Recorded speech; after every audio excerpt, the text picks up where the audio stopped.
Anybody who remembers 1990 well enough will say that it was a pretty eventful year for the world. The United States invaded Panama, the former Soviet Union fell, Nelson Mandela was released from prison, Iraq invaded Kuwait, and East and West Germany reunified, stitching up the last major scar of the Cold War era. Wait a minute. What is this, a fucking history lesson? No, if you're watching this, you remember the 90s well, I'm assuming. The best possible way the decade could have started happened on September 14th, 1990, when a little cartoon hit the scene, and that cartoon was Tiny Toon Adventures. The show was a really funny take on cartoons, where the old characters you remember, they're now teaching the new generation of cartoon characters. Needless to say, the show was a massive hit, and lasted for 3 years before Animaniacs came in to take its place. During its popularity, it was inevitable that a video game would be made to cash in on the show's success, and one of these video games was Tiny Toon Adventures: Bab's Big Break.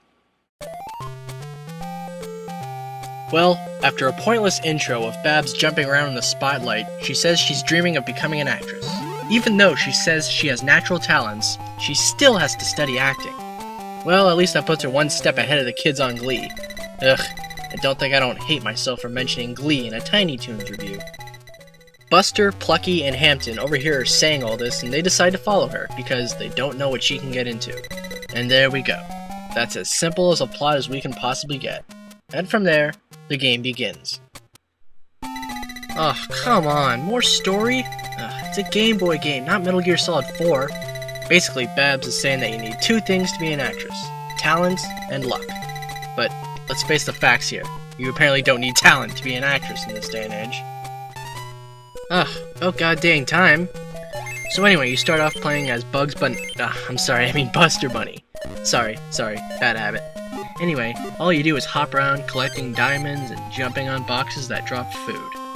Yeah, so many games where you hit the box from underneath to get the item, you'd think you would just have to hit it from underneath to get it. But no, you have to jump on it. You can't even just normally walk on it. You gotta jump on it.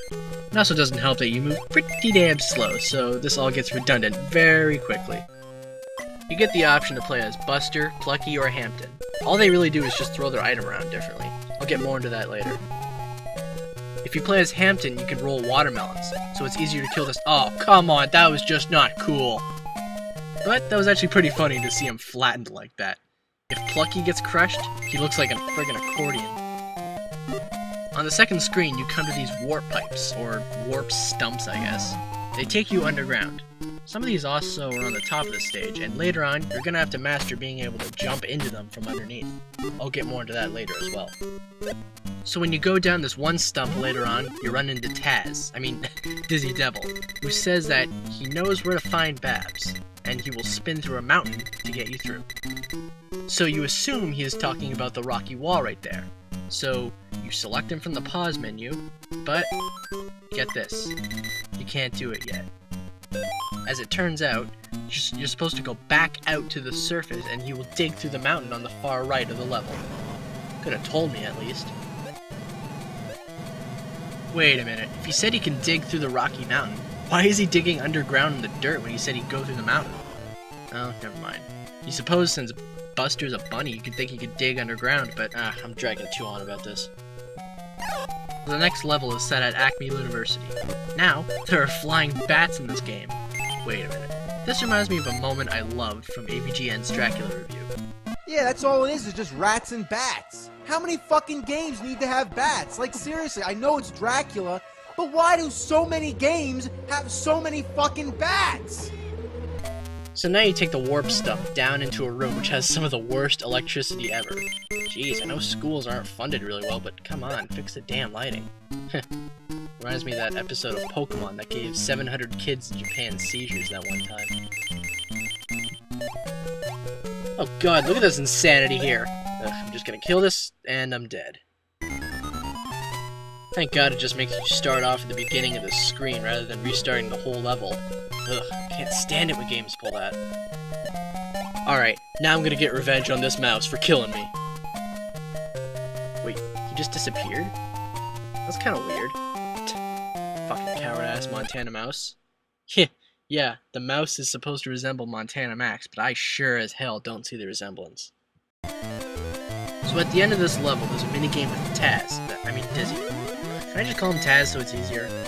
Anyway, all you gotta do is jump on the food and time it right so he can eat it. Watch out for the spikes. I'm assuming they're not good if he eats them. Do this a few times, and he passes out.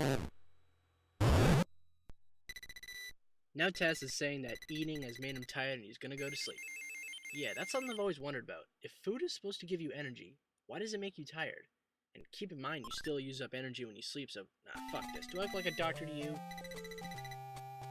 So now Babs is saying that studying is too much for her and she's gonna take a break by going to the city.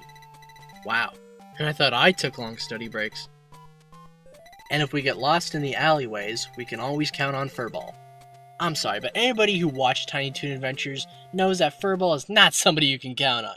He gets himself into the worst possible situations he can get himself into. Jeez, the game designers even watch the show? I'm starting to not to think so. So now you're in the city. You go down this warp stump, and you end up in the sewers. Huh. Wow. This almost reminds me of the original arcade Mario Brothers. Except the fact that there are no Koopas or fireballs. What am I doing? I shouldn't be comparing this to a Mario game.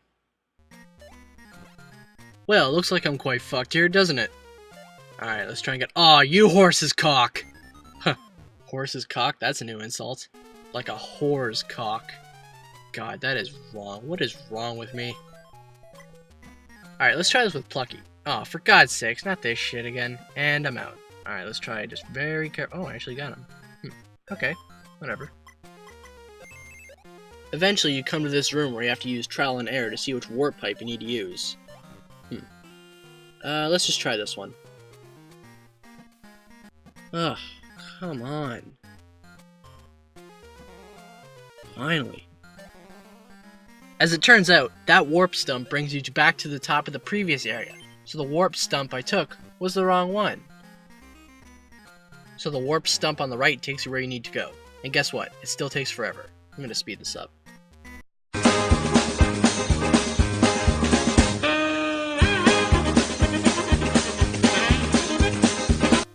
So finally, when you get out of the... I'm dead? Game over? God damn, give me a break. Ugh, at least they start you off at the beginning of the level instead of the beginning of the game. If they did that, I'd probably lose it. It isn't even that hard of a game, so I really shouldn't be complaining. So finally, I'm at the next screen. There are dogs on motorcycles and there are birds that drop packages on you. Now, did you see that? That was the cheapest death ever. There was no way I could have avoided that. You walk too slow. But the bird kind of looks like the drunken stork from the Looney Tunes cartoons. So now we're going to try and maneuver out of the way a little bit so I can avoid the box. And you bag of ass! Honestly, there's no way to avoid that. And I got hit again. You have got to be kidding me. However, there is a solution to this. You can use Buster and he'll throw his carrots, which knocked him right out of the sky. Yeah, take that, bitch. So you come to this warp pipe that brings you to this area with stomping wooden pillars. This reminds me a lot of when Sylvester, he tried to swing to get Tweety and tripped for Tat. Eventually you get to a point where you come to a room with a very narrow opening at the floor level. You try everything.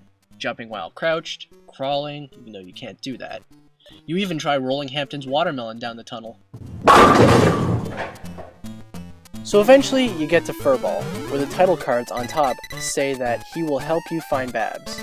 Well, at least I got the fact right that Furball cannot talk, which is actually kind of weird because if you watch the intro to the show, you can see him singing. Anyway, you're supposed to play a game of hide-and-go-seek with him. It is a game of chance. You gotta get him 3 times in a row. Way easier said than done. I swear to God, he switches garbage cans when you decide to pick one. Then again, cartoon logic. He can magically reappear wherever you want. If you manage to beat him, he will go through the space that you couldn't get through at the beginning. After this, you move on to the next level. The next level is on a train. In this level, Michigan frogs jump out at you randomly. Yeah, look at them! Please tell me they don't look like Michigan frogs. You can even go down into the rail cars and collect some things you may need. But man, look at these rail cars. Moving around a lot, bopping up and down like that. Good thing they aren't passenger rail cars, otherwise this might happen.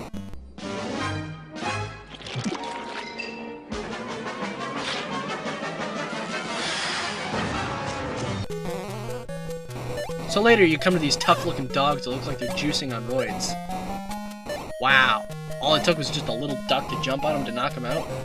That's like if Vern Troyer brought down Bruce Willis by flicking him in the shin. So at the end of the train level, you fight Arnold the dog, which doesn't really make a lot of sense because I thought they were friends. Well, they were in the show anyways. So you jump on him a few times and then you beat him. After this, I really have to say that even though it is a Game Boy game and they were primitive, the gameplay is so generic and bland. It's really hard to come up with good ideas for games, but it's so repetitive. You know what? I'm bored now. I think I'm just gonna call it quits here. Well, that's really all I have to say about the game. It's really nothing more than just a basic side-scrolling platformer. Now, if you think about it, with games out today like Call of Duty, Skyrim, Red Dead Redemption, LA Noire, Grand Theft Auto, the game is really nothing special. But think back to the 90s when everybody loved Tiny Toon Adventures. When the game came out, it would have just been a godsend to many kids. So you really have to look at the game from that perspective. Well, I really hope you enjoyed today's video. As always, comment, rate, and subscribe, and have a nice day, everybody.